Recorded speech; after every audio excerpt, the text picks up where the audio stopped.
All right, good morning, everybody. My name is Ross Pesek. I've been attending church here at the Urban Abbey for the last couple years, and Pastor Deborah asked me to speak this morning about what I think about when I hear the words, making heaven as it is on earth. Well, you may or may not know, but I'm a lawyer, and so I thought that I would talk with you a little bit about what that means for me from a professional sense, what I'm doing every single day. And perhaps also because I'm a trial lawyer, and to talk about making heaven as it is on earth, and also to be saved and delivered from the time of trial, that's what we do at our office every day with people who are on a long walk, hopefully, to justice. So when I am thinking about trials, when I'm thinking about courtrooms, I see the actual physical courtroom. You maybe haven't thought about it as much as I have, but the courtroom itself is a forum. It's a place where we have battles of power, where things hang in the balance, whether justice is going to be done or injustice is going to reign.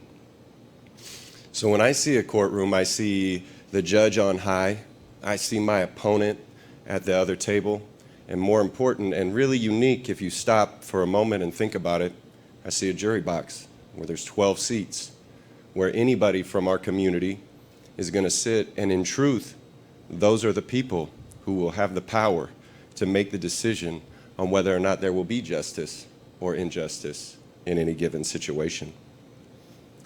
To go to a trial is an ordeal. As a lawyer, I know that I have learned little by little, what do I have to do? What kind of situations can I bring to a jury where I can ask for justice, where I can look at my neighbors and say, this is your decision, this is your power. You are the ones, not the judge, not the opposing attorney, and not me, but you, the 12 people that I just met, who just heard this story for the very first time.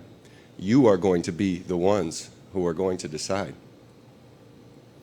And in those moments, there's a lot of doubt. You know, we pray to be delivered from the time of trial for a reason. Because every time that you walk into a situation like that, you have that fear that maybe those jurors don't have justice in their hearts.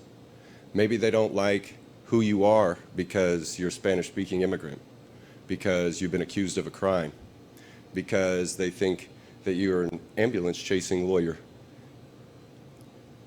So every time you go to trial, you have to stare down your own doubt. You have to stare down your own fears. And you have to hold a vision in your heart for what justice is. And then comes the hardest part. You know, for me, a trial, I'll talk about it with my clients as the moment of truth. And the moment of truth really has a lot to do with your faith, whether or not you believe that 12 everyday regular people have it in their hearts to do the right thing. If you can speak in a way that's going to allow them to see their own power, because the average juror doesn't think of themselves as a powerful person. They think of the lawyers and the judges and anybody else in the room as the people with the power. So you have to first have that faith that they will wake up to their own power and they will have the courage to use it. You have to show yourself to them because you have to believe in them. You have to speak in a way, you have to walk in a way, you have to talk in a way where they can sense that what you're asking them to do is to use their power and to make justice for the people that you're there to represent. And that is when it will all hang in the balance. You know, if you go back again to the idea of the courtroom. When I'm in the courtroom, when it's the closing argument, and I can sense what I have said and what I have done, you have to have the faith that you've said everything you can say, that you've done everything that you can, and you have to leave it into the hands of a bigger force. And you have to pray, and I'll pray when the verdict is out, when I have made my closing argument and the jury is back in that room, pray for justice. So When I think about making heaven as it is on earth, I think about the power that all of us have and how we can light it up in each other to give it to each other. Thank you.